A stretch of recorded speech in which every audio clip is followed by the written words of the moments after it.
Greetings, Earthlings. Went on before this whole shit is called Event 201. It was ran by the Johns Hopkins University, which is in cahoots with Bill Gates, Melinda Gates Foundation, October 18th, 2019. And this was a complete rehearsal of what we did right now. You have a segment where it says... Is that Mr. 305? Pitbull? It's Mr. 305, Mr. Worldwide. Yeah, the whole Bill and Melinda Gates Foundation and that... Those people are suspicious as all get out. Segment financial, what we gonna do? Segment travel, what we gonna do? Segment, what we gonna do when it comes to online? And it said if anybody is not a part of the narrative, we're gonna take it off online, which to me smells like communism. After all of that, it happens to be about a month later, all the main CEOs in the world, partner, major companies, resign. About 1,000 and some change. Talking about Disney, Hulu, Microsoft, Nike, Wells Fargo, Boeing, you name it, you look at them. And this is the part that I gotta talk to the world about. That's the tail wagging the dog, partner. While y'all worried about followers and likes and who's on TikTok and Instagram. Mind you, when I was growing up, Instagram was real simple. Here's a 20 bag, here's an Instagram. No. So I know I'm gonna give you this and you will get high. Now it's like, hey, look, by the way, here's an Instagram. I want you to picture the bag, the product in it, and I promise you it's gonna get you high. And I hope everybody wake up with what we got going on, and bottom line, what it is, people so connected, they disconnected. And they take so many pictures, they miss the big picture. I had no idea Pitbull was so based and knowledgeable. He seems to be aware. Wow. Thing is huge. This guy who's currently on a murder trial where he's facing the death penalty, this rapper, YNW Melly. He was born on May 1st, 1999, and what he's being tried for is the double murder of his two best friends, which happened on the night of October 26th, 2018. October 26th, 2018. And give me this guy's birthday one more time. May 5/1, 1st, 1999? Yeah. Well, 5/1 also happens to be the day the Illuminati was founded. If he's born 5/1, he's most likely going to be sacrificed. And that could be either he dies or he goes to prison forever. Yeah, or pretty much. I didn't even know that this was possible. A woman has just lost her leg after it got caught and sucked into one of those walkways at the airport. Now, there are some horrific images circulating online that I'm not going to show here, which show her just sat there while one of her legs, all the way up to the knee, is somehow underneath the walkway. She apparently tripped over a suitcase near the end before her left leg was dragged into the machine by the teeth-looking part of the walkway. A medical team eventually arrived and had to cut off her leg from above the knee and rush her to hospital for emergency treatment. My God, that lawsuit better be At first, it reminded me of Unanswered Oddities, where they made the joke about humanity going extinct because of escalators. But that's a real situation. That was horrifying. Take a lot of money, but that's only for safety purposes. Like, right. I don't have a lust of money, and I actually don't even have a love of money. Like, you got people, I know these people, you know, they're my friends, and they're also rappers that I know. They love money. They're addicted to getting money. And that's cool too, because that's what makes some of the most successful businessmen. I don't love money like that. I love the comfort and the safety and the ability to retire my mom, or like if there's a problem with my brother, or if my father has a problem. I like that feeling of being able to provide. So that's the thing I do love about money. Ooh. Ooh. Cold World, No Blanket. J. Cole has always been aware. He's always had his eyes wide open. And that's straight facts. Nothing but facts right there. It's undeniable that money is a tool that can provide you with things, and a lot of what people want is to be able to get, and that kind of goes back to the whole consumption thing. But in reality, it's just a tool and an extension of the individual. So if the individual is greedy and just wants to mindlessly consume, and they have that tool, then they can do that. But if you're somebody else that just wants the safety and comfort and the security, like retiring your mom, that's such a blessing that a tool like money can provide. What if I told you that the Anunnaki of ancient Mesopotamia could be synonymous with the fallen angels known as the Nephilim mentioned in the biblical book of Genesis? The Anunnaki, mythological deities from ancient Mesopotamia, play a prominent role in the Epic of Gilgamesh, a renowned poem depicting the adventures of Gilgamesh, a tyrannical king, and Enkidu, a wild man created by the Anunnaki to divert Gilgamesh from his misdeeds. The epic concludes with Enkidu's demise. There are notable parallels between the accounts of the Anunnaki and the Nephilim mentioned in religious texts. Firstly, the Anunnaki are chthonic deities, associated with the underworld, while the Nephilim are depicted as fallen angels or demons. Secondly, the Anunnaki are offspring of Anu, the sky god, and a female named Ki. Although it remains unclear whether Kai was a human or a goddess, the absence of a cult of followers suggests she may have been a human. This corresponds to the biblical narrative where the Nephilim are born from the union of the sons of God, commonly interpreted as angelic beings, and the daughters of men, Genesis 6, 1-4. Thus, the Anunnaki are the product of a connection between underworld deities and a potentially human female, while the Nephilim result from the union of fallen angels and human women. Thirdly, both the Bible and the Epic of Gilgamesh feature accounts of a worldwide flood. In the epic, a man named Utnapishtim is instructed by the god Enki, or Ea, to construct a massive boat and gather his relatives and young animals within it. After 12 days, the boat lands on Mount Nisir. Utnapishtim releases a dove, then a swallow, to find dry land, and finally a raven, which does not return, indicating the safety to disembark. He subsequently sets the animals free and offers a sacrifice to the gods.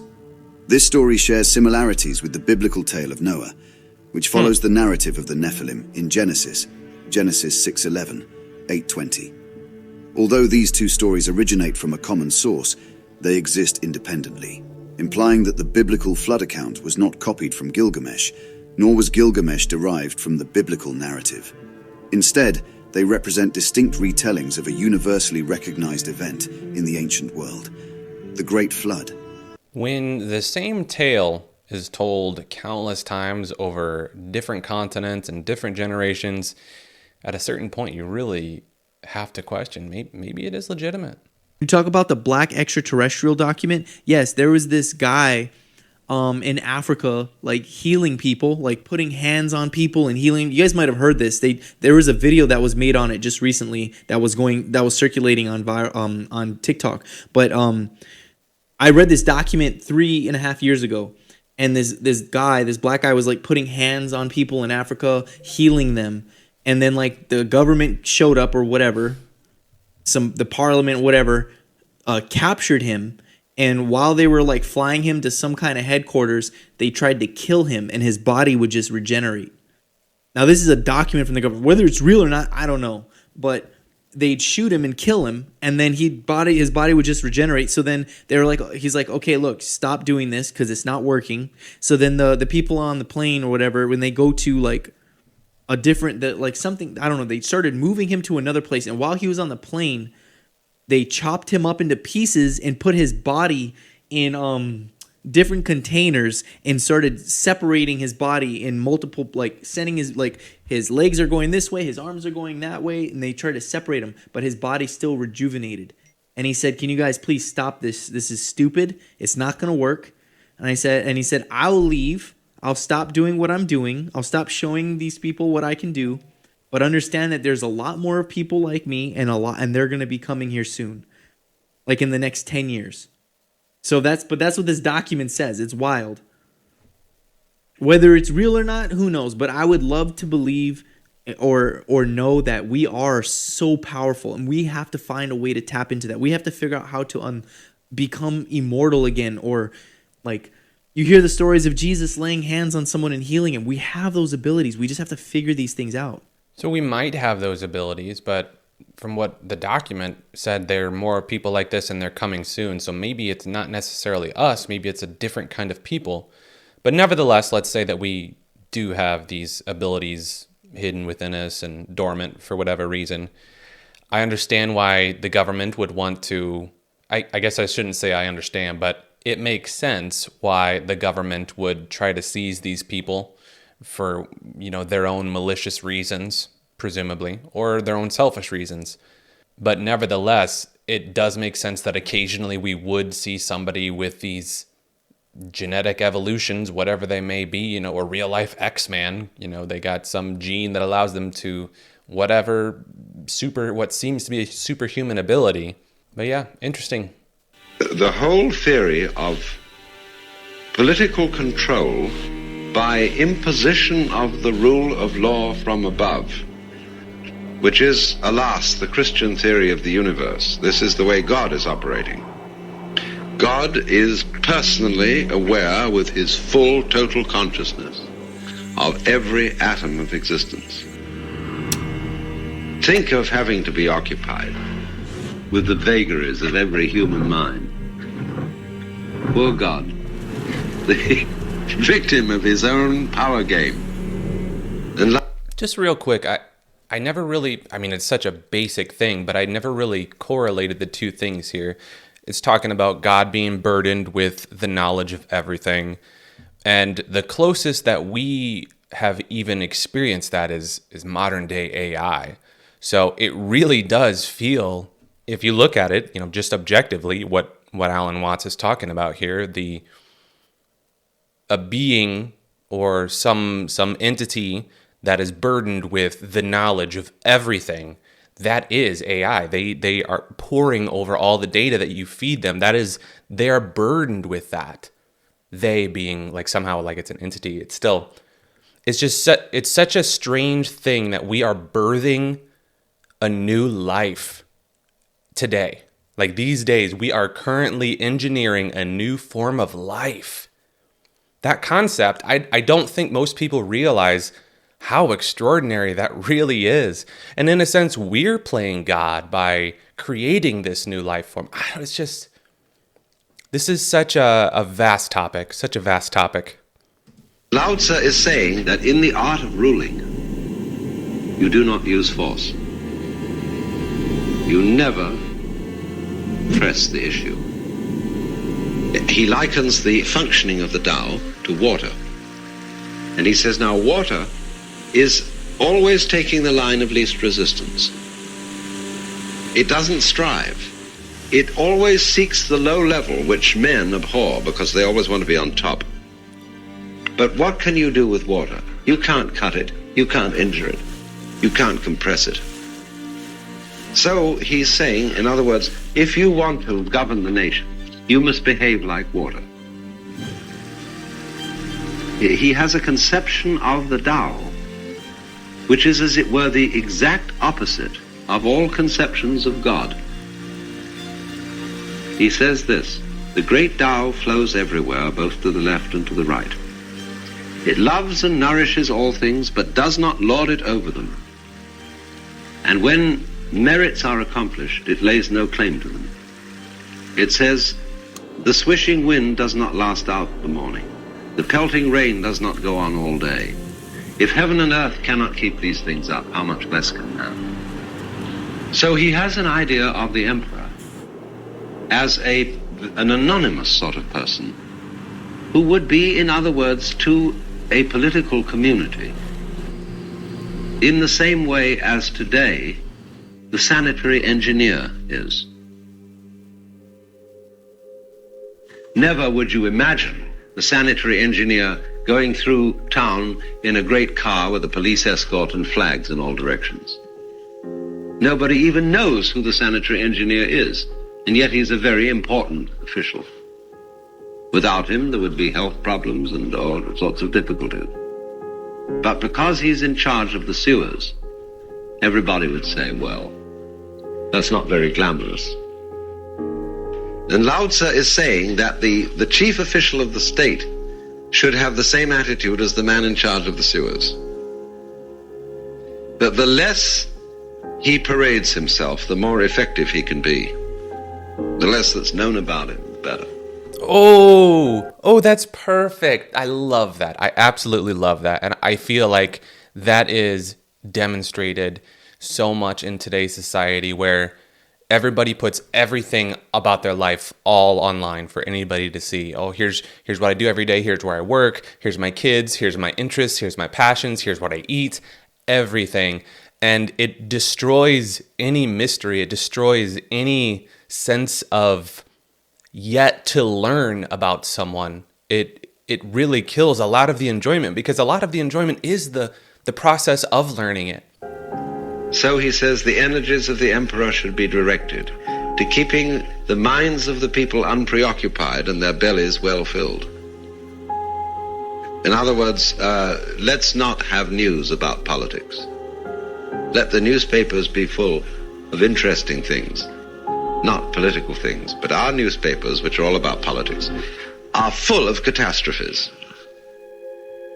You open the newspaper and what do you read? What is news? Bad news is news. But the saying, you know, no news is good news. All news is bad news. They don't say the great things that are going on. Very rarely. So Lao Tzu advocates no news at all. Wow. No discussion of politics. Yeah. He says, my ideal state would be a small one in which you could hear the chickens in the neighboring state. And there would be no apparent government. It's a kind of anarchy. But of course, anarchy depends upon everybody being responsible. Therefore, if you are going to have a control of an enormous amount of information, it has to be delegated, and you have to trust them all to work together. A highly organized system where a lot of detail is going on has to be a system of mutual trust. There is no way of bossing it. If you want to have it at all, you have to have it by letting go and saying to all the units in it, come on, let's play together. But the moment you come on uptight about them and say, now, I want an accounting from each one of you, each one of them feels a little mean about it and will conceal information. And you, if you're going to keep charge of the whole thing in that style of behavior, are going to have your hands full. Too full. You won't be able to watch it all.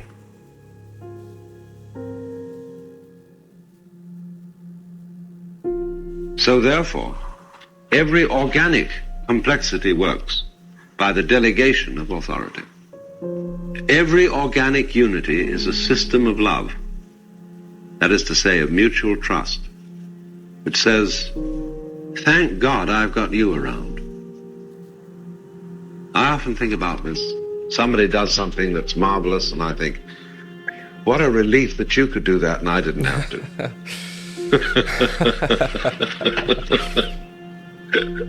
All that effort that you put into doing this is so beautiful. Yeah. And it just relieved me of the necessity.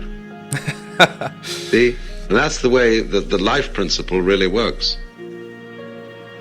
In complete opposition to any idea of lordship, of all the credit belongs to me. You as an ego, supposing you've achieved something great, and you say, no, it wasn't my ego that did it. It was all these myriad little molecules and cells, each one of whom contributed to this extraordinary thing that I did. See, you can go in that way towards infinite diversity and say of everything that you did, no, it wasn't me, it was my people. It was all these little fellows who, each one of them did it. To the degree that you go towards the infinitude of the little ones, to that extent you have a true sense of unity.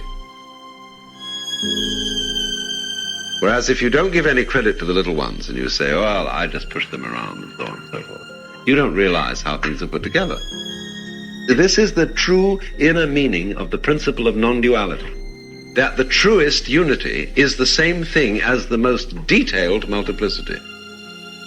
You don't know what you mean by unity unless you understand multiplicity.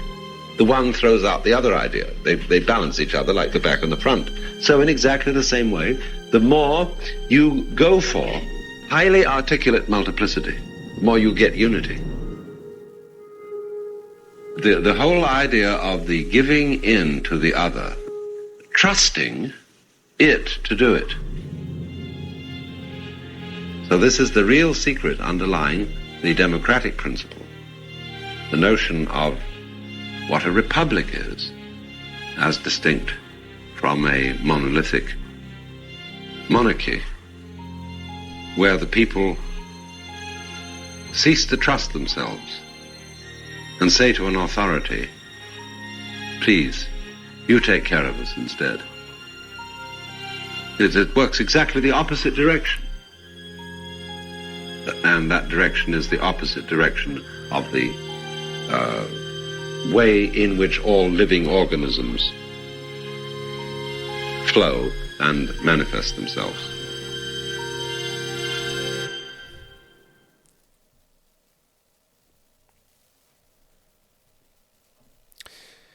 Alan Watts, it's amazing how much someone can impact your life and you have never met them before, ever. Just their thoughts, their speakings, their beliefs, their works in general can truly speak to your soul and speak to you in ways that nobody else can at all. I'm very eternally grateful to have Alan Watts, his work in general, to have access to it, because he just makes sense to me. The way he speaks, a lot of the concepts just make sense. They resonate with me so much. So we had to do that little one right there.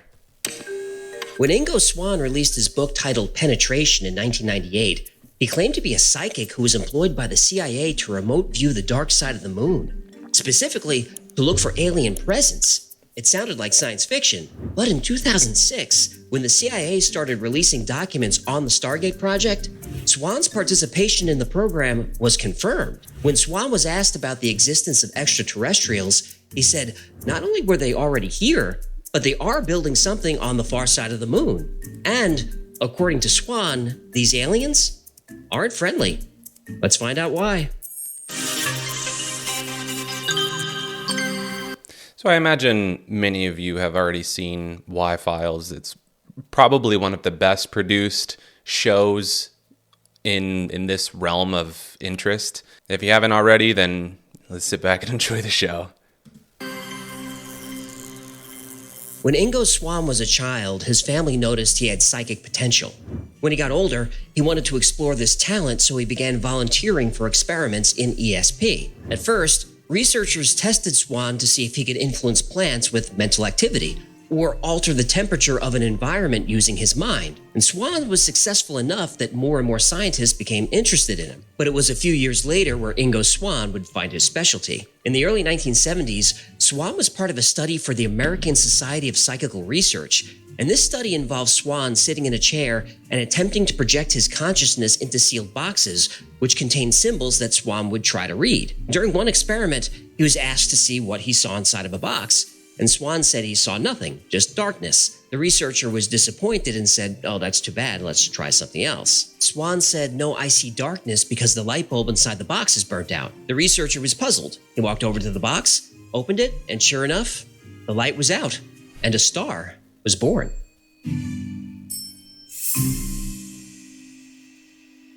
Ingo Swann's success in these early experiments got the attention of the Stanford Research Institute. You might remember the SRI from our Project Stargate video, which I'll link below. SRI had been remote viewing places around the world for years, but once they found Ingo Swann, who was extremely successful at this, they wondered if he could remote view other places in the solar system. There was an experiment in 1973 where Ingo Swann was asked to project his consciousness to the planet Jupiter. At first, Swann rejected the idea. Ingo Swann never wanted to remote view anything that couldn't be confirmed. There were plenty of frauds who claimed to have psychic abilities, and Swann valued his reputation. He didn't see any value in going to Jupiter if his observations couldn't be confirmed. But the researchers at SRI told Swann Jupiter was chosen because NASA had probes on the way there right now. So Swann agreed. And he made a lot of observations about Jupiter that the Pioneer probes soon confirmed. He saw a hydrogen mantle, rotating storms like cyclones. He mentioned high infrared readings, the colors of the clouds, and ice crystals in the atmosphere. The probes confirmed all this? They did. Skeptics will say all these observations could be deduced, like, of course, Jupiter has violent storms, we can see them. Same with the color of clouds, infrared, and atmospheric ice crystals. Even if we can't see this stuff, we can deduce that they're there. But Swann saw something else, something new. He said he saw a ring around Jupiter, just like Saturn's ring. But Jupiter's ring, according to Swann, was much smaller than Saturn's and closer to the planet. He said it was made up of dust and tiny asteroids. This was not something we could see from Earth, or even assume was there. Did the probe see the ring? The Pioneer probes in 1973 and 1974 did not see a faint ring around Jupiter. Oh. But when Voyager 1 passed by Jupiter in 1979... Tell me there was a ring. There was a ring. Can't see. Oh, hecklefish. I am not this body in terms of consciousness, and consciousness can go places where the body cannot.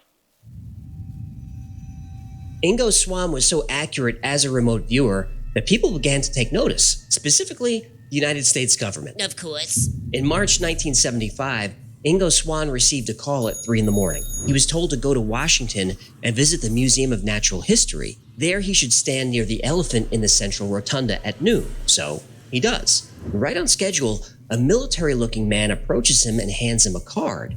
It reads, "Do not speak or ask questions. This is for our safety as well as yours. Please follow me." He's led to a car and seated next to another military-looking man, and in his book he calls these guys the twins. And twin number 2 hands him another card. It reads, "Please do not speak. We need to search you for listening devices." They do, and he's handed one final card. "We would like your help on a project suited to your talent. Are you comfortable in a helicopter?" Well, Swann takes a long moment, finally nods. The twins take the cards from Ingo Swann's hand, then a bag is placed over his head, and the car speeds away.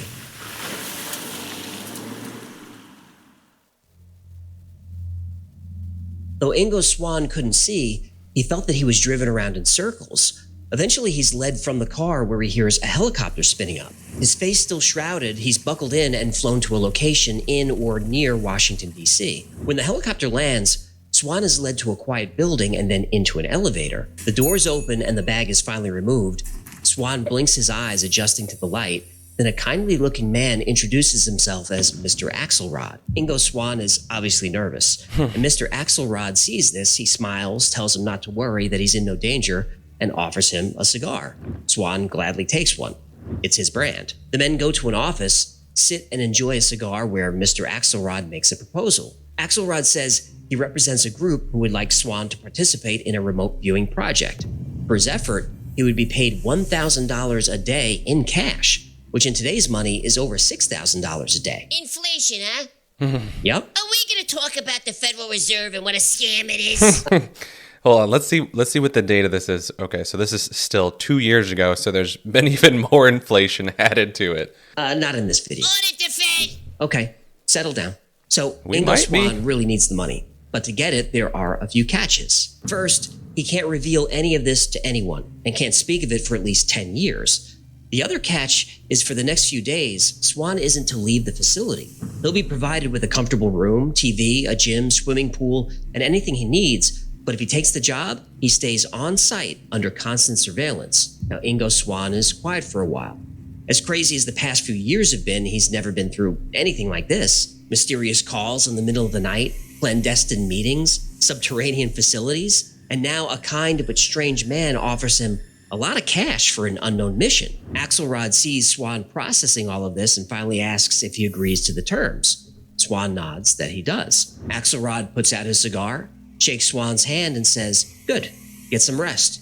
Tomorrow, we begin." Ooh. And it has very distinct features of a satellite dish. It's got the dish itself, the crater shape. It's got a long spike that appears to come out of the middle. All sorts of stuff that looks exactly like a satellite dish. Yeah, on I can see it. The next morning, Axelrod tells Ingo Swann that he'll be remote viewing the moon. And Swann is confused by this, but Axelrod reminds him, No questions. right. And Swann is given a list of coordinates and goes through them one by one. Some locations, he doesn't see anything, but others he was able to view large cliffs, see craters, dunes of white powder, all the things you'd expect to see on the moon. Sure. Finally, Swann comes across something interesting and confusing. He describes seeing tracks on the surface, tracks that seem to have been made by tractors or some kind of machinery. He sees patterns that look like they were made by wind, even though the moon has no atmosphere. Supposedly. Swann gets the sense that there is atmosphere there. Then Swann moves into a crater which is filled with a green haze. Something is generating light. And Swann notes that the light is diffused, and diffused light isn't possible on the moon. You need an atmosphere to scatter the light, so if it's not the atmosphere, what is it? He moves closer to the light. Swann sees something that looks like an airfield.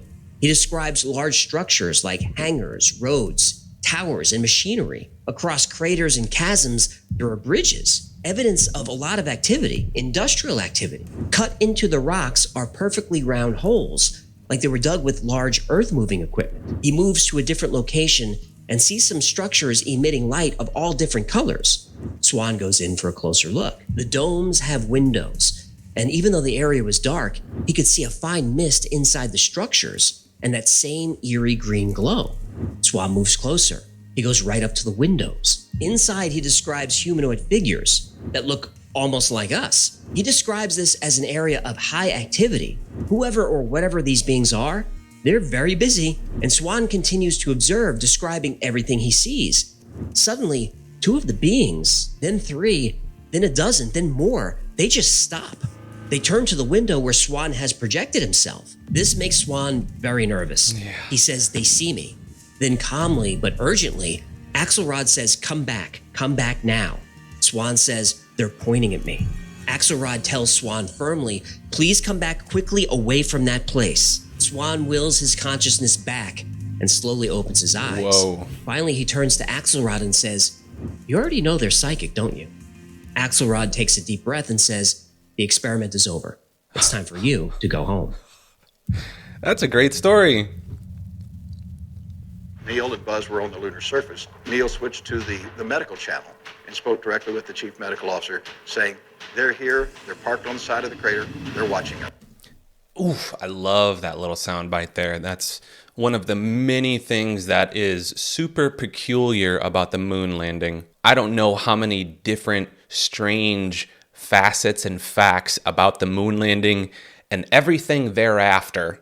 There are so many different theories revolving around the moon, and it's such a, just in itself is a very coincidental thing that, you know, it just so happens to be at the perfect spot, at the perfect distance, the perfect size to make everything that we need perfect for living. That's a lot of perfect coincidences.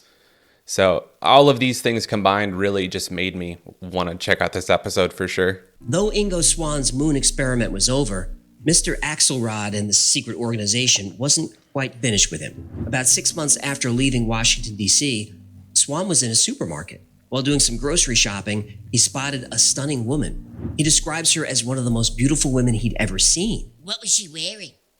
Don't be creepy. Hello, I'm asking for science.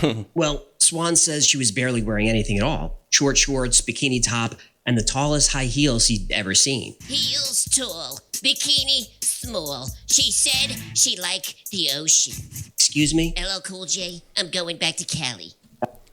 That Hecklefish character is such a smart decision from just this individual. He's allowed to voice his more crazy conspiracies and more goofy side while still maintaining the professional persona that his character has to exude. So I think Hecklefish was a great idea. I don't think so.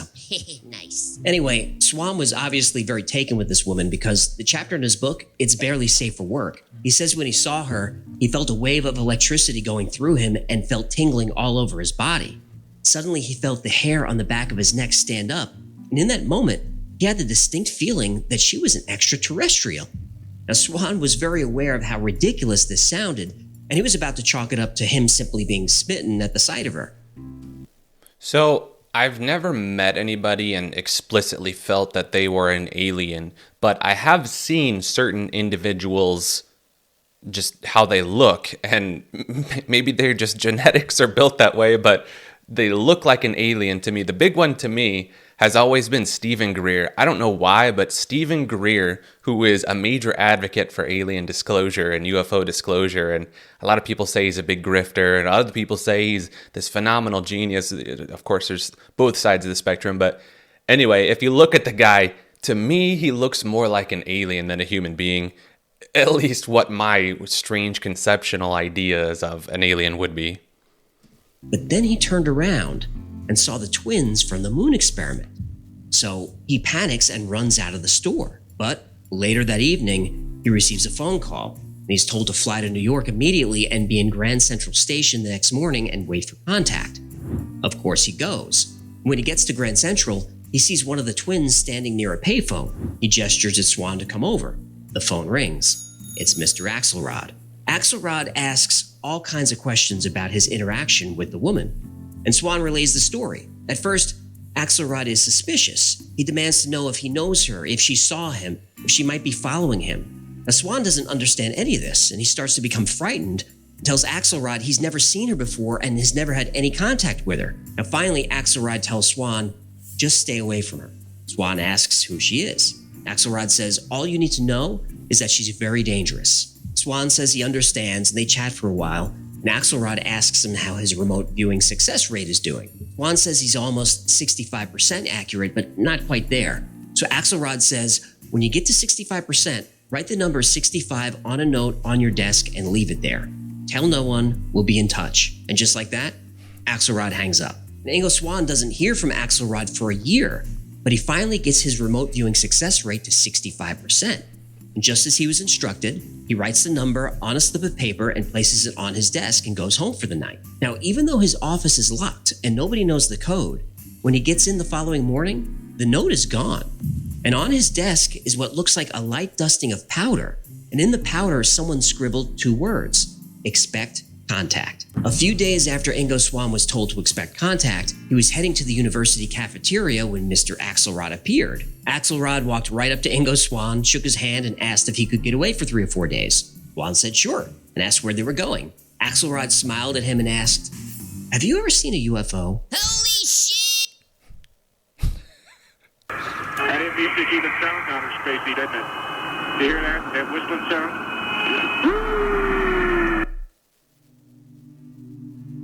The private jet landed a few hours later. Ingo Swann wasn't told where they were, but they had been flying due north for hours, so he assumed this was Alaska.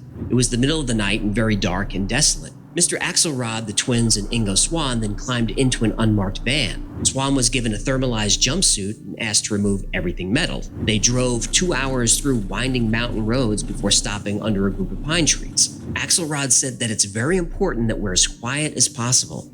It's a 45-minute hike to their destination, and they can't talk or make any noise whatsoever. Swann nodded in agreement, and they ventured out into the wilderness. What's the significance of the silence? I mean, I understand it in public.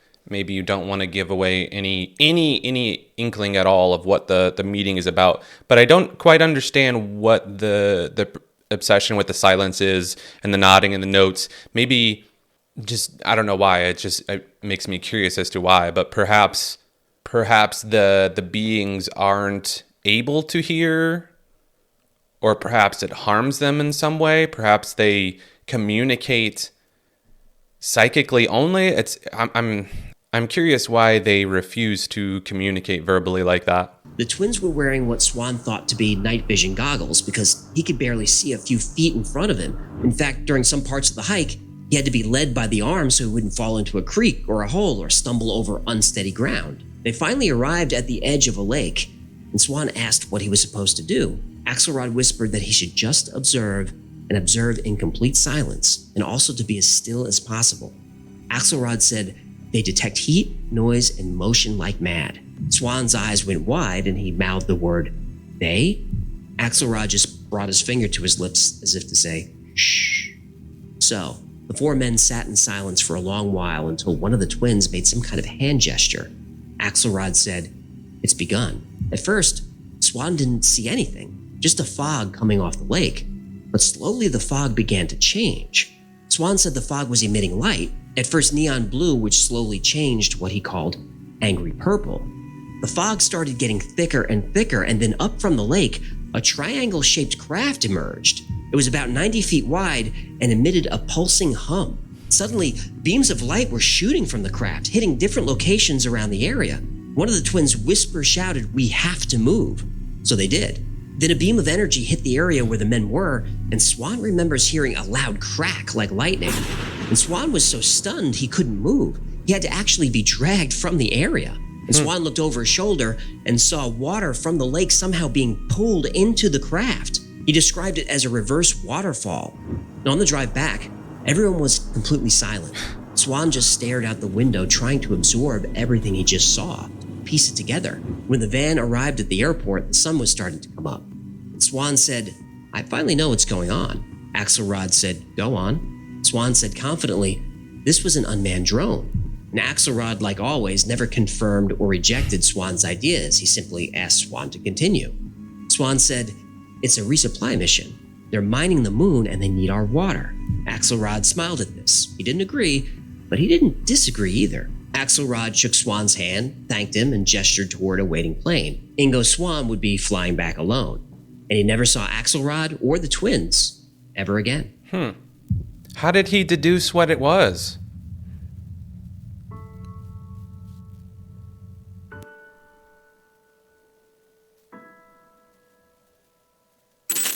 Ingo Swann kept his word and didn't speak of any of these events for years. He eventually published a full account of the story in his book Penetration, which I'll link below. It's a great book.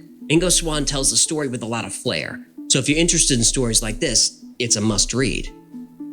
But... Oh, here we go. But how much of the story is true? I hate this part. I know, but we have to do it. Yeah, I know.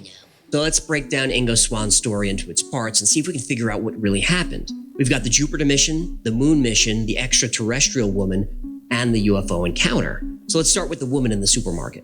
Ingo Swann felt that this woman was an alien. He thought that maybe an alien or android made to look like an attractive woman was following him. Now, this was the chapter that was most difficult for me to believe. So he didn't see a sexy E.T.? I think he saw the woman, but she was probably human. He was under surveillance by the twins, who we now know to be CIA operatives. I think the most logical explanation is that she was a Soviet spy. Honeypot? Yeah, I think so. This was the 1970s, and during this time, the United States and Soviet Union were in the middle of what you might call a psychic arms race. We know this from CIA records. We also know that the US was full of Soviet spies. Next, the UFO encounter. This was another tough one for me. It was just a very tidy story. Mr. Axelrod knew exactly where it would appear, how it operated, what it would be doing. I mean, if he wanted Swann to confirm something about the craft, I think he could have done that remotely. I mean, if Ingo Swann could put his consciousness on Jupiter, he could certainly go to Alaska. And in his book, Swann describes light rays shooting from the UFO that actually destroyed pine trees and even killed animals. I think this is something that could be confirmed pretty easily, but there's no follow-up on it. Now, as for Jupiter, subsequent observations and probes to the planet confirmed a lot of what Ingo Swann said. And his discovery of Jupiter's rings is really a compelling story. Yeah. We'd never seen those before, and they were confirmed by Voyager in 1979 and photographed by the New Horizons mission in 2007. Finally, the moon. And this is where things get really strange.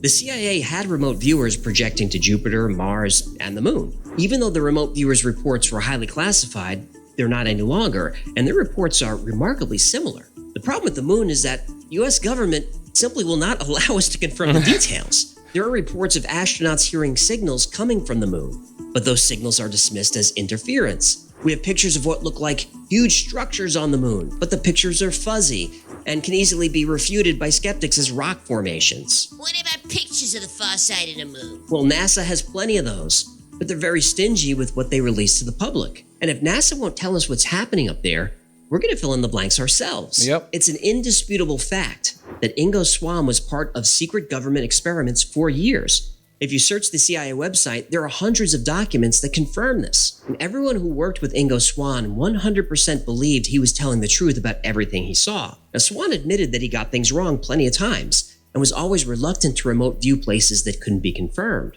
So I don't think he's a liar or a fraud or a hoaxer, but did he really see the things he described? Only you can answer that. If you don't believe in remote viewing, then the answer is easy. No, none of this can be real. These are just stories created by someone with an incredible imagination. But if you do believe in remote viewing, as the US government certainly does, then Ingo Swann might have revealed the most important discovery of humankind, that we are not alone. The best stories are the ones that make you reevaluate everything you've been taught, that make you question every truth you've come to believe. The story of Ingo Swann is one of these. Now, after researching Ingo Swann, I'm left with more questions than answers. But if enough of us keep asking these questions, one day, maybe hundreds of years from now or maybe tomorrow, we'll finally learn the truth. And the truth, whether fantastic or mundane, that's all we want. The truth shall set you free. I think I've liked every single episode of the Y-Files that I've watched. The writing is good, the production is good, he's great, Hecklefish is great, all of it's really good, and the concepts that they cover are really good. It's wild to me that the government just refuses or is selective on which things they give out. Like, the fact that they have to either censor or limit the information and the media that they acquire is so damning. It's why would you need to do that if there was not things that you needed to reserve or protect knowledge that we shouldn't know for whatever reason? All of this really is really suspicious, and we really haven't gone back much to the moon at all, and it does seem very off limits to a certain degree. Great episode, definitely, exactly as you said. It only brings up more questions, learning all this, but that's part of the fun. So, great episode of the Y-Files there. I'll link that down below. So good to finally get you on the show. Thank you. So good to finally get you on the show. Thank you. It's so good to be here. You know, it's funny. I was thinking about this the other day. If you don't pay me what you owe me, I'm going to remove the life from your body. Okay, come on, Yurk. That's uncalled for. You know I'm good for it. I gave you teeth. You did not pay me. What do you think this is, health care for you? No, what? I don't care about health. I'm just light right now, that's all. Oh, you're light. Like the little feather of the morning dove. I could drop you from the tallest roof and you'll just lightly float on down, landing like a tired youngling, slowly resting their head to sleep in their soft crib. That's so poetically aggressive. You need to pay me. Look, Unanswered Oddities hasn't been doing too hot, but the show is about to get renewed for next season, and I should get in advance. Then I'll get you paid, and we'll laugh about this. I have never laughed. That's super interesting. Let's talk about that. We've got a lot of topics to cover today. The Valley Phantom, the benefits of horse spit. I wink at your horse spit. Come on, Yurk. What about the power of love? I thought we were like family. Tiggy, you know that I love you like a brother that I sell drugs to, but I also love getting paid. And so does my employer. And Barco will not be as nice as I am. You are a nice guy, though, Yurk. Don't forget that. I am going to tell you a story. Please, anything other than you asking me to pay you. When I was littler, I had to put an end to my own father. You mean? The Big Nap. But why? Because he got upset that I put an end to my mother. And there you have it. That's the story? Well, the long version, yes. The point is, do not make me treat you like my mama and papa. Okay. I've got a sponsor. That'll cover some of what I owe you. I just got to do the ad read. Well, why didn't you say that from the start? Do the ad read to get me paid. Okay, let's see here. Tit Talk is brought to you by Poncordo's Tooth Booth. You bastard. Love that stuff. I'll link that down below.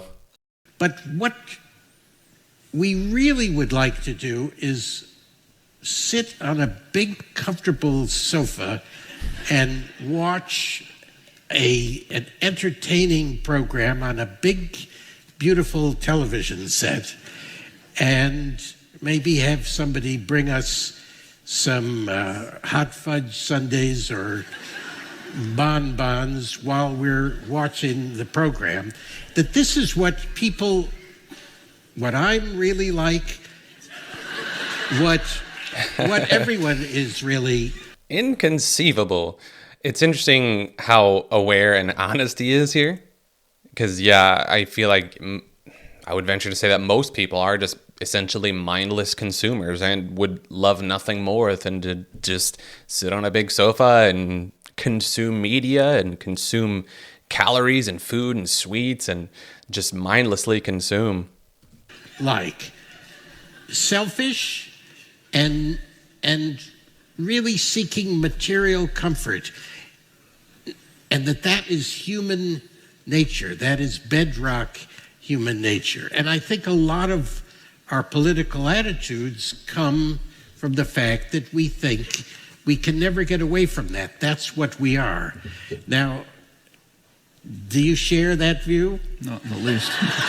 and I think there's plenty of evidence against it. There has been a massive effort for over 100 years to try to convince people that that's what we are. It's called advertising. It's a huge industry. It's dedicated. explicitly, openly, to trying to, you read the business press 100 years ago and it's taking off, to try to direct people to the superficial things of life, like fashionable consumption. Get them out of our hair by getting them involved in consumption. And huge efforts go into this. For example, about 20 or 30 years ago, the advertising industry realized that there's a sector of the population that they're not reaching because they don't have money, known as children. So then some bright guys figured, well, we can get around this. The children don't have money, but their parents do. So what we have to do is direct television programs for children and so on to try to induce what's called nagging. Try to get this is literally the case, create nagging propaganda. By now, if you look at academic applied psychology departments, there is actually programs studying different kinds of nagging and how you can induce it. And if you watch children's television, I've seen this with my grandchildren, it's 2-year-old kids are looking at things and they're being induced to try to get your parents to get me this thing or else I'm going to die, and so on. And then the parents get it and you throw it away in 5 minutes. But every aspect of our life is devoted to this. Actually, this is so horrifying because I know this was recorded years ago, definitely before the invention or the inception of modern social media, and it's only expanded tenfold. Now the advertising is no longer just from these corporations that are trying to make profit. It's also coming from everyday people that are just trying to get clicks, that are just trying to get likes. And they're incentivized to do these things that are, quite frankly, awful for humanity. Humanity nuisances. And it's practically glorified. And then you've got, it's not even going into certain films and music, which is clearly trying to push an agenda, and glorification of sex and drugs, which, I'm all about that, don't get me wrong, but at the same time, we can't be glorifying it. It sends the wrong message, and it's just not healthy for a society, I think. My wife and I were taken by a friend a couple of weeks ago to see the baseball, the pre-season baseball, spring training, right? And you take a look at the stadium; every inch is covered with an ad. Right. I mean, I remember the first baseball game I went to was in the 1930s. There were no ads anywhere. Now every inch is an ad. Every taxi cab you look at is an ad. Every minute of your. So this makes me think. I'll be watching this really profound YouTube video, and it's like, man, this is a really interesting cause or situation, or something was brought to my awareness that is really fascinating to me or important to me for whatever reason, and I'm really just zoned in on this presenter, this creator's creation, and then all of a sudden, this video was brought to you by blank, blank, blank, and it's like, I understand it because the creator's got to live. But at the same time, it is so harsh and such an immersion breaker, for lack of a better way to describe it. It just kills so much of the art that we are forced to make up for the art, the financial shortcomings via this advertising. It's sad, but I mean that's why people say art is dead, and I get it. I totally get it. Your life is inundated with efforts to turn you into the kind of person you're describing. So is that human nature? I don't think so. So take a look at these Trump voters again. So these working class people in say rural towns, manufacturing towns in Arkansas, and take a listen to what they're saying. These are men who want to work in coal mines, which is not fun, rather than to take a government handout. They don't want to sit on the couch and being given a government handout. That undermines their sense of dignity, of self-worth, of doing something significant. And I think that's what people are. You go back further, there's plenty of evidence for it. There's a wonderful study, a huge study of the reading habits of the British working class in the late 19th century. Jonathan Rose, very detailed study. What were British workers reading? So is what he's saying that people tend to be on the better side and moral and refuse to take handouts and have this integrity and this honor, but perhaps it's the situations that we're in today in modern society with the financial system and governmental and political system and the way it is right now, it's incredibly different than it was, like he's saying, back when it was simpler times and it was easier to get by on your finances, and the gap wasn't as big from the 1% to the bottom 99%. So it does kind of coincide with the inception of modern social media, how it's just the moral degradation it's only getting worse and worse. Reading. It turns out they were better educated than the aristocrats. In, say, eastern Massachusetts, Boston, where I live, an Irish blacksmith, if he could make enough money, would hire a boy to read to him while he's working. I mean, I can remember this from childhood in the 1930s. Most of my family were immigrants, first generation unemployed working class. They were quite educated. Many of them didn't go to school, maybe fourth grade, but they read, they went to concerts, they went to Shakespeare plays, they talked about it, they were interested in politics. I think it's taken huge efforts to try to drive all of this out of people's heads. I think the natural thing for humans is to want to be independent, creative, whether creative, maybe you work on fixing up old cars in your garage on the weekend instead of sitting and watching television, whatever it may be.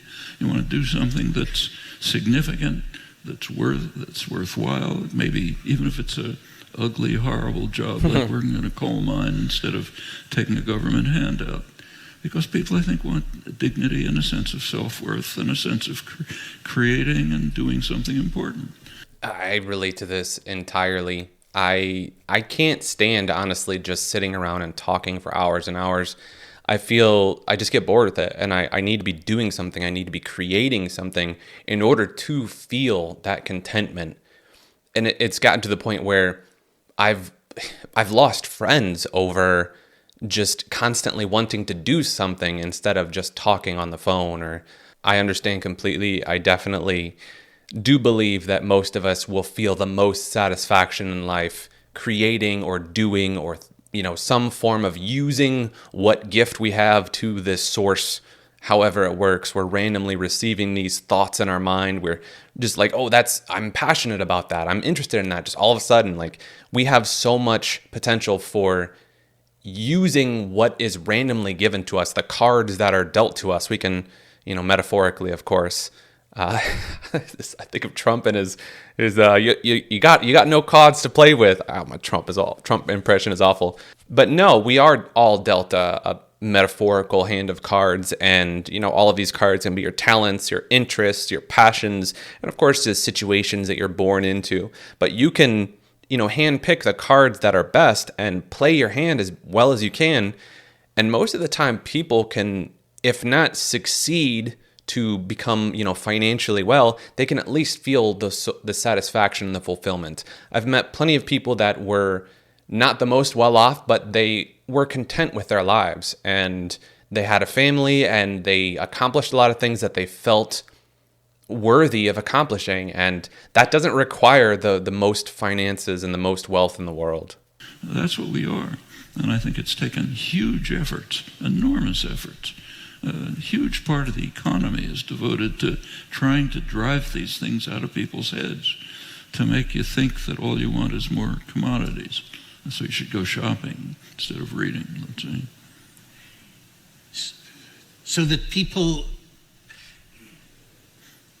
most people, by this account, really have been unnaturally squashed into being something much, much smaller than they could be or than they should be. And want to be. And want to be.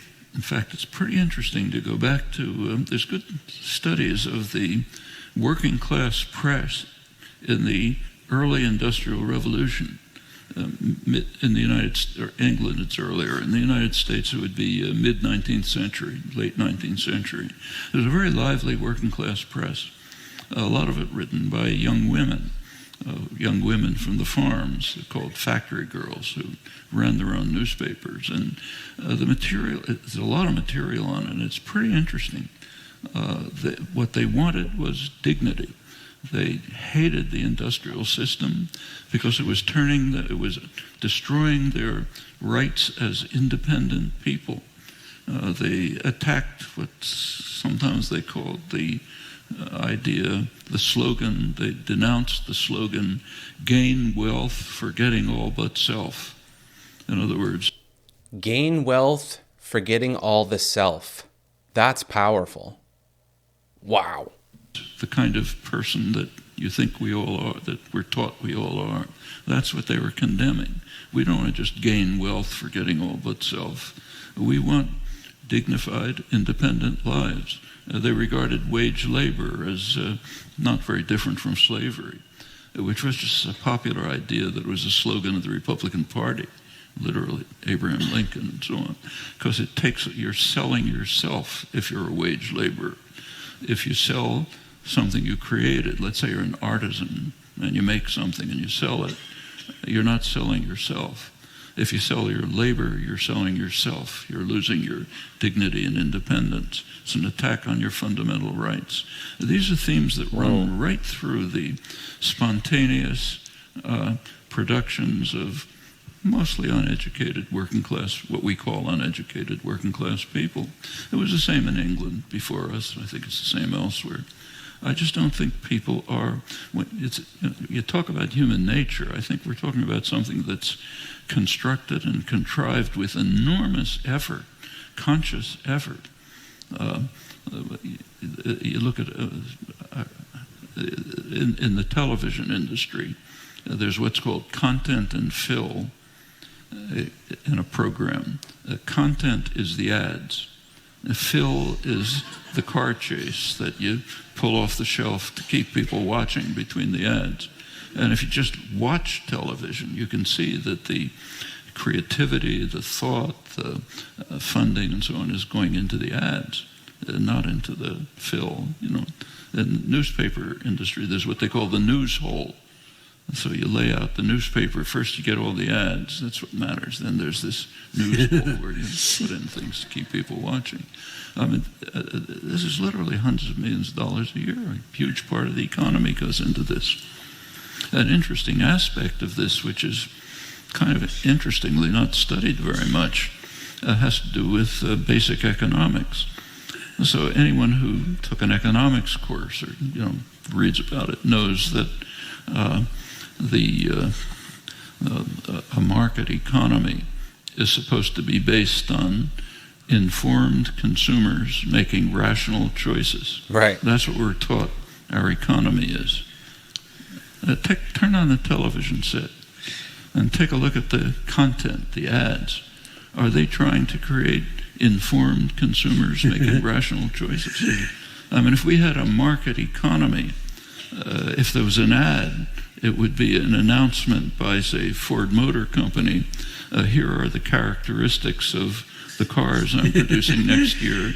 Here's what Consumer Review says about them. That would create informed consumers making rational choices. They want us to be just informed of what we can consume. It's not what you see. There's huge efforts to try to create irrational consumers, uninformed consumers making irrational choices, to undermine market economies, yes, and to turn people into people who may even believe that what they want is to sit on a couch and watch television. That's not what they want as human beings. There's definitely not any long-term satisfaction out of mindlessly consuming forever. Really, I think a lot of us are trapped in the modern day form of slavery, wage slavery, just trading our time for currency, which we can survive the rest of our life off of. I was fortunate enough to be able to get lucky and turn my creations into revenue, but I sincerely hope that a lot of you are able to feel the satisfaction out of, the way you support yourself, however it may be, because I do also believe that, you're essentially trading part of your humanity when you're giving your time, nothing but your time, towards somebody else. If you can somehow find satisfaction out of it, more power to you. But even I, who found a way to make things for a living, which I feel very satisfied and grateful for, even I still feel like I am enslaved to the system.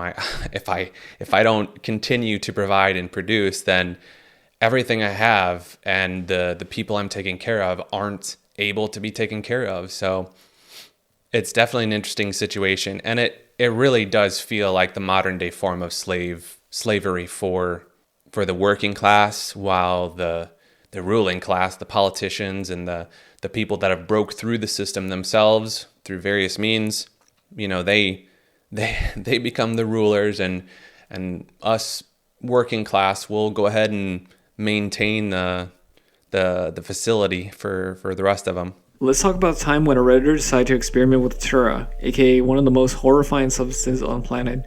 This took place on r/drugs in 2017 when u/flipandflop posted that he finally got his hands on some Datura. He says he has some leaves and some seeds and plants to make a tea out of it. And if you don't know what Datura is, it's known for being a particularly horrible experience, since it belongs to a specific category of hallucinogen called a deliriant. Deliriants can be very dangerous because they last for a very long time. A deliriant trip can commonly last around from 16 hours to a day. That's a lot. And I've heard some reports of deliriant trips lasting even multiple days, and hallucinogens that you experience under deliriant are completely indistinguishable from reality. Now, you probably know how dangerous this is, but these hallucinogens are also almost always scary and horrifying in experience.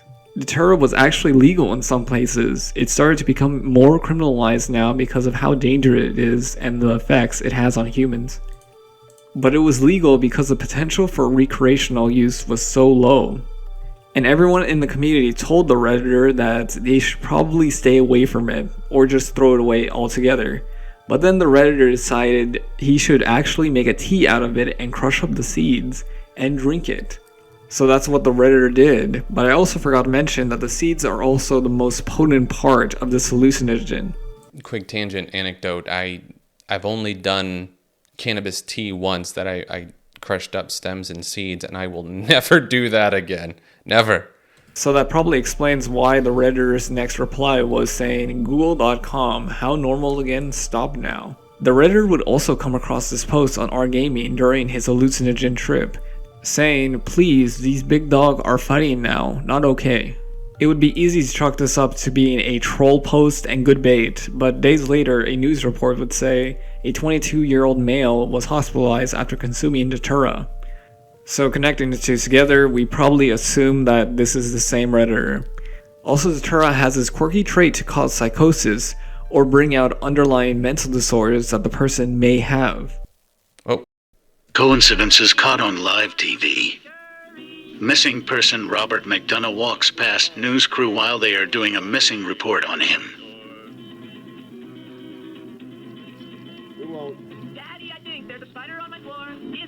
The news crew realized who he was, so they called police, and they confirmed the man was in fact Bob McDonough. This is Bob. You identify him as Bob McDonough? I think so. It's Bob McDonough. Yeah. He looks a lot like a... Strangely, he was found completely fine, and he was just walking down the street. I'm Jeremy. I've been looking for you for a while. Wow. You hurt or anything? No? You cold? Just a senile old man.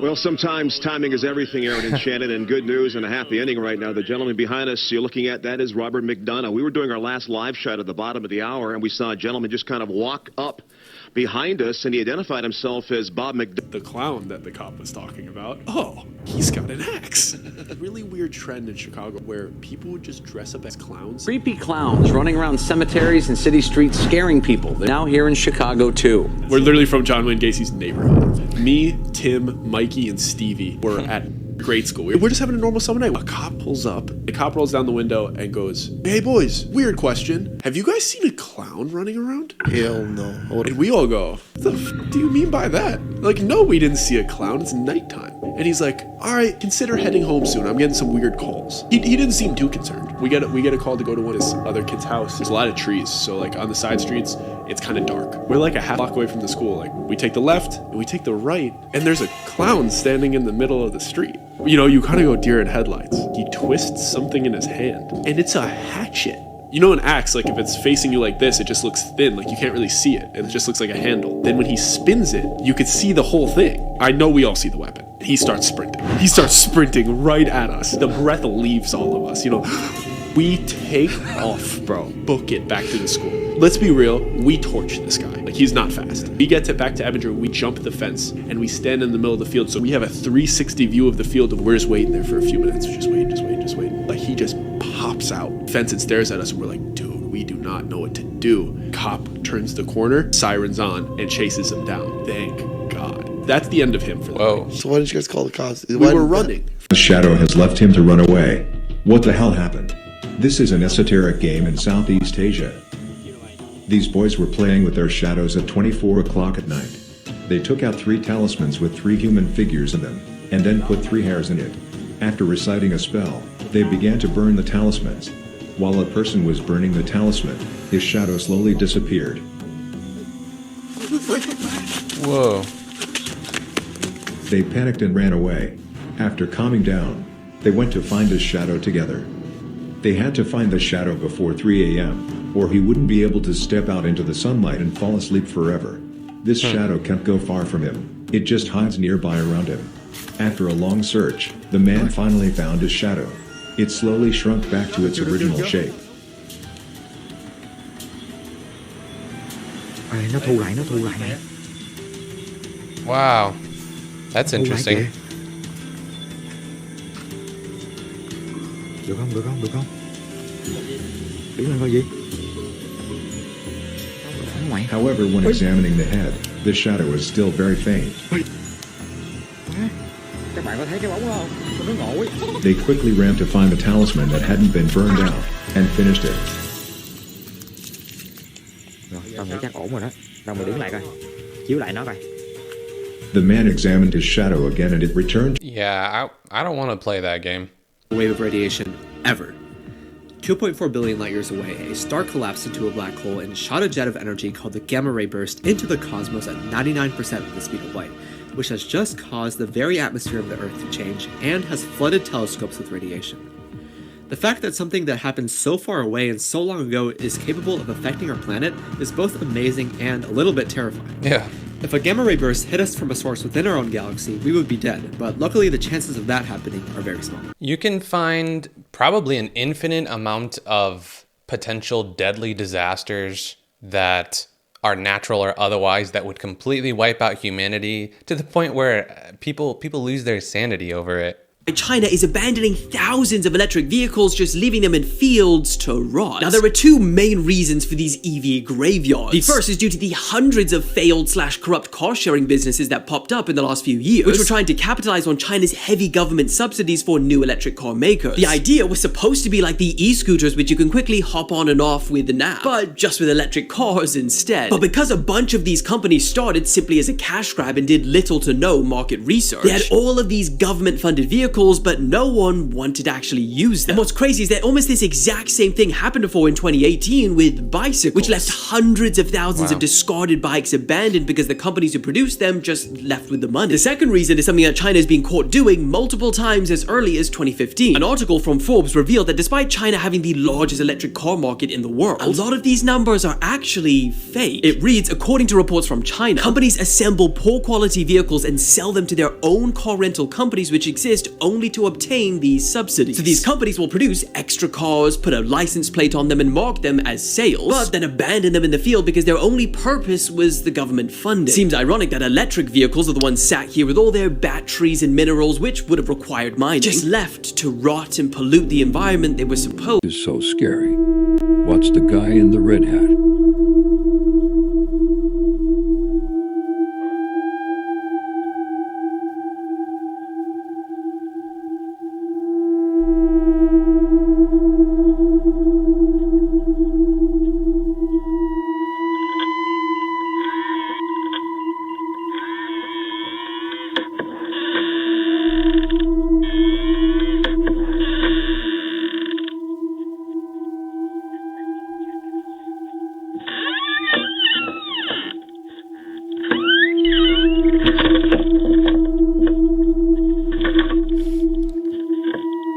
Is that an Ash Ketchum hat?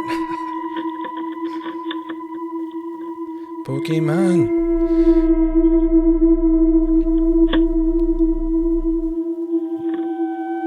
She was ready there. She was ready. Good for her. Well, here's a story that's not getting a lot of attention. So many are not getting any attention, even though this story has the potential to transform life on Earth forever.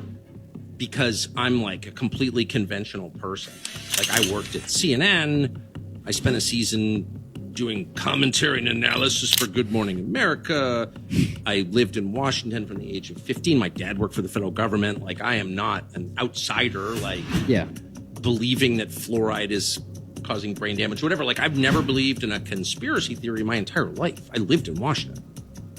And it was only in the past 5 years when all this evidence would, but I'm curious, all this evidence would emerge, and I'd be like, well, that's not true. It doesn't seem true to me. Like I don't know what the truth is, but I can tell when someone's lying. It's like my one gift. And I would see these people lying. And I'd be like, why are they lying?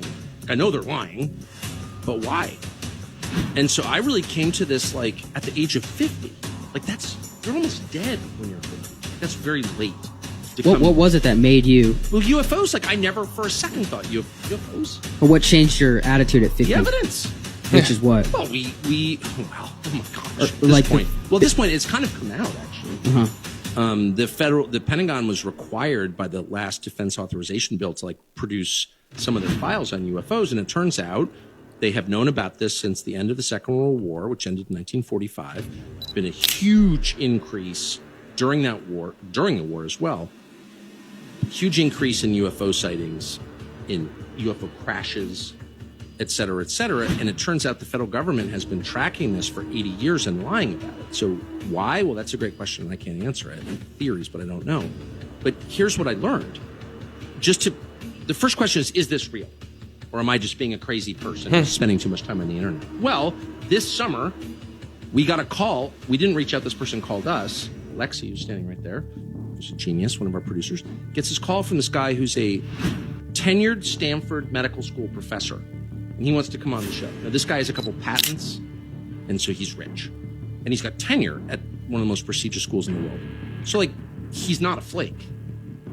He comes on, and he's like, 11 years ago, the U.S. government reached out to me because I'm an expert on head injuries, on brain injuries, traumatic brain injuries, as a physician, and they had all these court cases from families of U.S. servicemen, over 100, who'd been killed by UFOs. And the Department of Defense was refusing to give them death benefits or medical benefits. And I'm like, and he's like, so they're in the courts. And I was like, there are over 100 servicemen killed by UFOs? Like, what? He's like, yeah, and there are court cases about it. I'm like, why isn't this on the front page of the New York Times? I don't know. But he goes, I'm involved in it. I'm one of the researchers. I'm the expert witness in these cases. Holy shit, what does that mean? And he's like, for example, UFOs appear to be attracted, for whatever reason, to nuclear energy. So at nuclear missile bases in the upper Midwest, for example, nuclear-powered aircraft carriers, nuclear-powered submarines are all getting buzzed by these objects, including underwater. That's interesting. I'm curious how many cases there really are of UFOs actually killing or harming people to that degree. To that attachment, that's what really gets us, is the attachment. Attachment to things and to wants and desires. Ooh. That's what gets us. That's what really holds us. That's where all suffering really comes from, whether it's a relationship. Why do you have suffering because of this relationship, because you had an expectation and Oh, J. Cole again with the gems. That's absolutely true. And I think it's very important to practice non-attachment for that reason, where you essentially learn to not become so attached to an idea of a person, a place, or a thing. Even more grand, an idea of reality. We become so attached to these preconceived notions, whether it's from our own doing or from the propaganda that's being pushed upon us via advertising and social media and our family and friends. So practicing non-attachment, even for something as simple as this life, I think will allow us to more comfortably navigate through life and feel less suffering, exactly as J. Cole said, because it is this attachment to these ideas that makes us suffer when we lose this idea or we realize that the idea was something that we didn't have to begin with. And this goes for relationships as well. When we have these expectations, we're attached to these ideas of who people are, it just leads to suffering. Back into the 60s. But the one that they call the Tic Tac here off the coast of San Diego, the white one, looked very much like this. These have been made by the Lockheed Skunk Works. And my favorite letter of all time, the head of the Lockheed Skunk Works, Ben Rich, look at the date on it, 1986. It was an answer to a letter someone wrote and says, are these UFOs man-made or extraterrestrial? And he says, many of our man-made UFOs are really unfunded opportunities, meaning if it was released for public use, it'd be an enormous industry. Every meeting I go in Washington, I said, see that thing you guys are all talking about?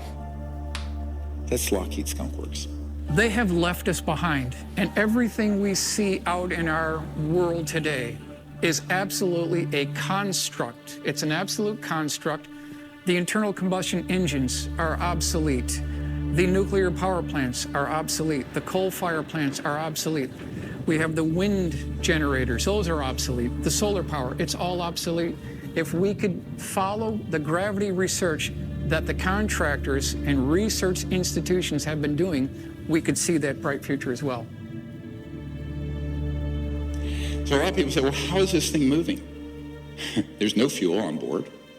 There's no nuclear power plant. There's no jets and no rockets. Well, way back in the 40s, Dr. Casimir, he predicted, and later it was proven in the 50s, what's called the zero-point energy field. Zero-point energy, or what Nikola Tesla called radiant energy, is the most profound and transformative gift that the quantum world offers us. The seemingly empty vacuum of space is actually a roiling sea of virtual particles fluctuating in and out of existence, and all those fluctuations require energy. If we could tap into this energy source, we would unlock a virtually unlimited reservoir of clean, free energy. Extraterrestrial spacecraft are known to harness zero-point energy. The U.S. scientists is understanding what this was. It was an energy device that used zero-point energy. That's what they referred it to as zero-point energy.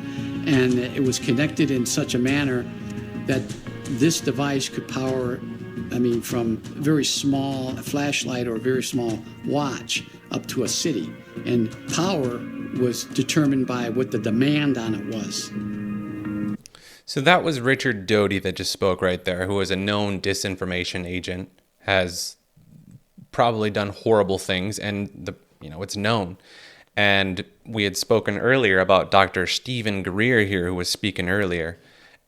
A lot of what he says has to be true. I shouldn't say has to be true, but a certain percentage of what he says is most likely true.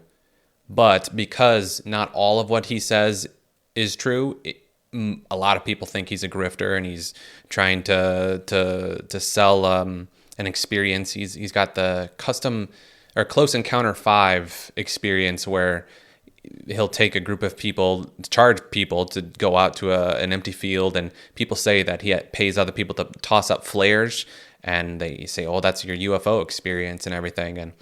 But a certain amount of what he says almost has to be true, in order to keep the public interest. Otherwise, he would just immediately fall off the radar. Oh, he's just a liar, he's a scammer, blah, blah, blah, blah. So it's very possible that Stephen Greer is also a disinformation agent, especially because they're showing Richard Doty in this video here. The implications of free energy go far beyond bringing monthly electric bills to zero or running a car without gasoline. Most of the cost of making anything, from growing food to building a skyscraper, is the species of crab has been discovered in the depths of the Caribbean Sea.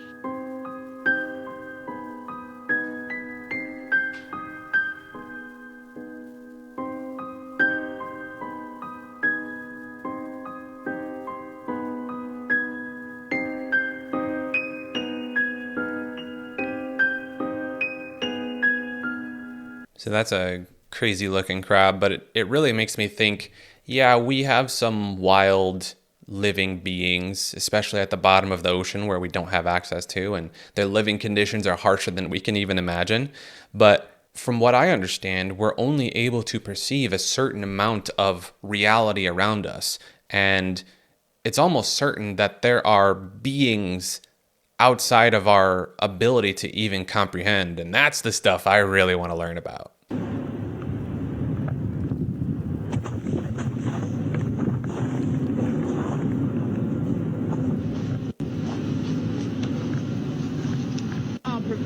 Security was telling him to get down.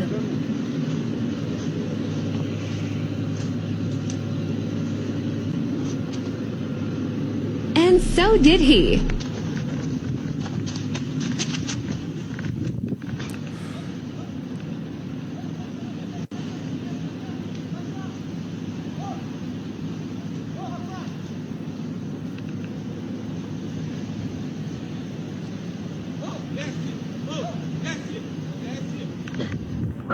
Ooh. People like that are built different, man. They're built different. What is the story? Who is this lady? Why is everybody so scared of her? The story goes, in 2019, a Serbian news site called Serbia Today reported on a scary viral video in Serbia that shows a woman dancing in the streets at night. The article claims that she chases anyone she encounters with a knife. So if she hears you, if she sees you, if you make your presence known to her, she will chase you with a knife and try to harm you. Giant spider on my towel. Please don't lay your eggs on my towel. Get out of my house. Please get out of my house. So apparently you might be in danger, because I guess plants can talk now. Or apparently they always could, but now we know about it. And they might be trying to conspire against us. People have known for a while that plants can communicate with each other. We know that there's huge networks of mycelium in the dirt, that plants can send electrical signals and hormone signals through this network. These fungal networks have been shown to be able to allocate resources and even sometimes kill trees to use as food. We've known this for a while, and we've also known that there's some evidence that some species of plants can see. This is Boquilla trifoliata, and basically this plant changes the shape of its leaves to blend in with the plants around it. There was a theory for a while that it was absorbing genetic material from those plants and then using that to figure out what shape they were and mimicking that. But then scientists started to realize that it also mimics the shape of plastic plants. So right now the leading theory is that the leaves of the plant have photoreceptors on them, and they can process the light coming off the surrounding plants to figure out their shapes, like an eye. That's the old stuff. But recently, they've learned that stressed plants actually make clicking noises. And even though they're higher pitched than human ears can pick up, they're at the same volume as a human voice. So when certain plants are being eaten by a predator or are dehydrated, they're literally screaming out. Even though we can't hear them, there are many animals that can. I'm trying to figure out the exact purpose for this, but it is weird. And then the really creepy part. The first ever human has been infected with a plant fungus. This previously wasn't possible because fungi couldn't live in the temperatures present inside the human body, but apparently some of them have evolved and they can now. If you think this sounds familiar, it's because it literally was part of the plot in The Last of Us, but it actually just happened for real. So what if plants are just tired of us chopping them down and just put a hit out? Maybe AI and plant life are linking up and trying to slowly take over the world. All right, guys, that's all for this video. I want to thank you so much, as always, for tuning in, sticking around this long. You are a champion, a legend. I appreciate you very much. Much love, and I'll see you guys all in the next video. Cheers.